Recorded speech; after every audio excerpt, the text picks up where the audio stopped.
Hello and नमस्ते सबैजनालाई। आज चाहिँ मैले के गर्छु हेरौँ है। बिहान उठेर चाहिँ आफूले ओढेको डस्नाहरू चाहिँ मिलाएर राखेँ। त्यस पछाडि आफ्नो दाँतलाई घोटेर टल्काउनतर्फ लागेँ। त्यस पछाडि चाहिँ मैले आफ्नो मुख धोएँ र मुखलाई यसो पुछपाछ पारेँ। यसपछि चाहिँ आफ्नो रुममा भएको हनुमानलाई ढोगेँ। हनुमानजीलाई ढोगिसकेपछि चाहिँ मैले हनुमानको पाठ गरेँ। हनुमानजीको कथा पढ्नु भन्ने बित्तिकै मेरो मनमा छुट्टै किसिमको आनन्द आउँछ। त्यस पछाडि मैले बोतलबाट नै पानी घट्काइदिएँ। पानी खाइवरिसकेपछि चाहिँ मैले आफ्नो बिहानको नास्ता खाएँ।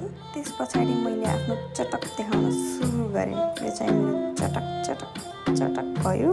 चटक सकिसकेपछि चाहिँ मैले कपाल बाँधेँ र मास्क लगाएँ। ल गएँ है भनेर चाहिँ म निस्केँ। त्यसपछि चाहिँ बाटोमा आउँदाखेरि चटपटे खाएँ। अनि मसँग भएको उनी चाहिँ मेरो साथी भने नि बहिनी भने नि जे भने नि हुन्छ। यो चाहिँ हाम्रो कोठा जाने बाटो हो।